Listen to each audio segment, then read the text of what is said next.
Assalamualaikum warahmatullahi wabarakatuh. Di sini saya perkenalkan, nama saya Muhammad Faisal Rahman. Di sini saya akan menjelaskan tentang bab 12 tentang perikanan dan hubungan masyarakat. Yang pertama adalah sejarah perikanan. Perikanan bermula dari pasar dan forum umum Romawi kuno dan terus berkembang hingga era modern di sebagian besar rumah di seluruh dunia. Konsumen kontemporer berhubungan dan mengidentifikasi diri dengan merek serta produk. Perikanan telah menginspirasi pers independen dan berkonspirasi untuk mendorong kecanduan karsinogenik. Sebagai inovasi yang sangat manusiawi, perikanan merupakan aspek yang tak dapat dihindari dalam pengalaman modern bersama. Perikanan kuno dan dari abad pertengahan pada tahun 79 Masehi itu bermula pada letusan gunung Vesuvius di Italia menghancurkan pada akhirnya para sejarawan itu mencatatnya. Kemudian penemuan mesin cetak itu pertama kali ditemukan pada tahun 1440. Itu yang membuat untuk mencetak yang membuat kemungkinan itu mesin cetak iklan yang dapat dipasang di dinding dan diberikan kepada individu. Pada abad 17, surat kabar mulai menyertakan iklan di halaman-halaman mereka. Dan pendapatan dari perikanan memungkinkan surat kabar untuk mencetak secara independen dari otoritas sekuler ataupun keagamaan, akhirnya mencapai sirkulasi harian.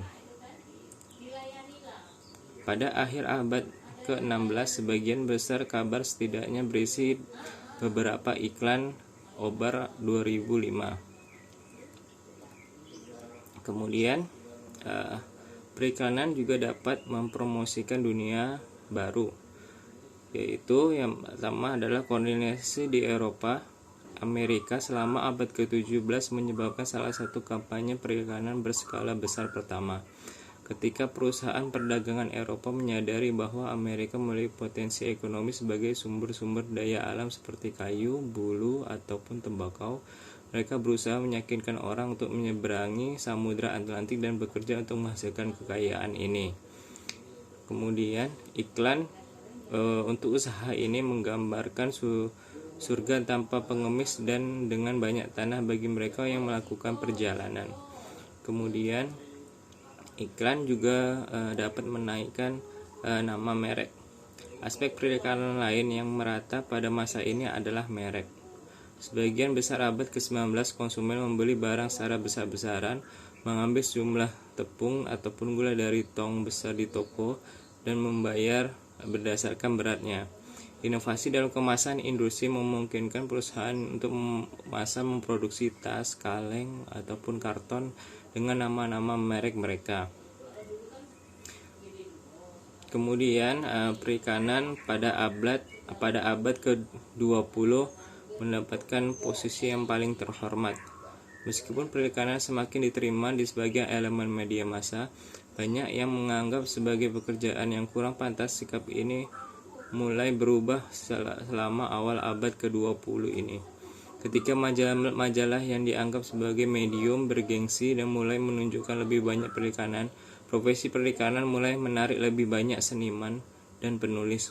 Penulis menggunakan puisi dan seniman menghasilkan ilustrasi untuk memperindah iklan.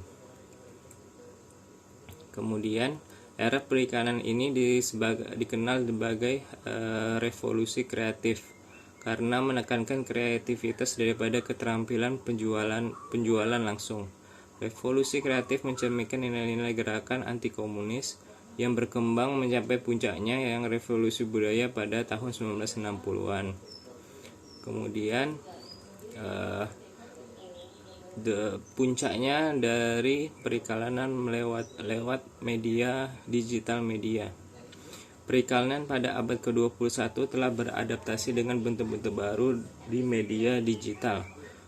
Outlet internet seperti blog, forum, media sosial, dan ruang online lainnya telah menciptakan kemungkinan bagi periklanan. Dan pergeseran dalam penyiaran menuju format internet telah mengancam bentuk-bentuk periklanan yang lebih tua. Kemudian jenis periklanannya ada dari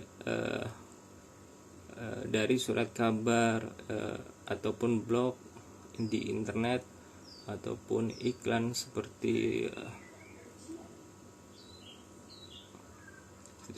billboard yang menampilkan pesan. Itu juga termasuk periklanan yang modern pada zaman sekarang. Kemudian saya akan menjelaskan yang kedua adalah mengenai chapter 8 mengenai film. Film pada tahun 2009 banyak penonton bioskop yang terkagum oleh film 3 dimensi atau 3D Avatar. Avatar mendapat lebih dari 1,8 miliar US dollar di bioskop di seluruh dunia, dengan penjualan 3D saja mencapai 1,3 miliar US dollar. Mengikuti jejak tersebut, puluhan studio film lain merilis film 3D, menghasilkan kesuksesan box office yang lebih kecil seperti Alice in Wonderland, Clash of the Titans, and Shrek Forever After. Banyak kritikus film dan penonton nampak yakin film 3D adalah gelombang masa depan.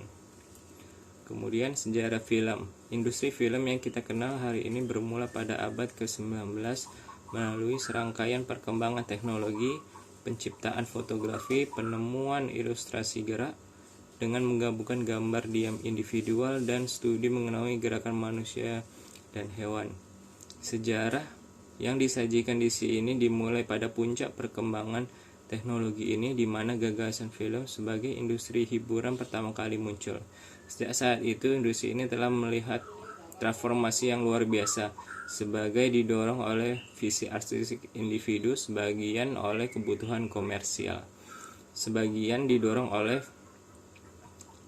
oleh kebetulan atau luck. Sejarah sinema kompleks, dan untuk setiap inovator dan gerakan penting yang terdaftar di sini masih banyak yang tidak disebutkan.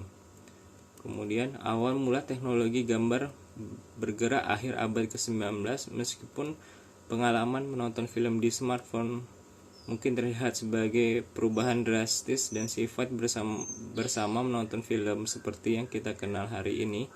Dalam beberapa hal, tampilan, format kecil, dan tanggal untuk satu penonton adalah kembali ke akar-akar film. Pada tahun 1891, penemu Thomas Edison bersama dengan William Dickson, seorang asisten laboratorium muda, menciptakan apa yang disebut dengan kinetoskop, sebuah perangkat yang akan menjadi pendahulu proyektor gambar gerak. Kemudian beberapa jenis dan produksi film yang terkenal. Yang pertama ada The Nickelodeon Craze 1904 sampai 1908. Kemudian The Beast, The Motion Picture Industry Emerges, Hollywood, The Art of Silent Film, dan yang lainnya. Kesimpulannya, konsep gambar bergerak pertama kali diperkenalkan kepada penonton massal melalui kinetoskop milik Thomas Edison pada 1891. Namun baru pada tahun 1895 bersaudara Lumière merilis sinematograf. Gambar bergerak dapat diproyeksikan untuk ditonton oleh penonton. Di Amerika Serikat, film menetapkan sebagai bentuk hiburan yang populer dengan teater Nickelodeon pada tahun 1910-an. Kemudian, selama tahun 1960-an dan 1970-an terjadi lonjakan film, termasuk Bonnie and Clyde, The Wild Bunch, 2001, A Space Odyssey, and Easy Rider, yang merayakan budaya yang muncul menolak konservatisme dekade sebelumnya.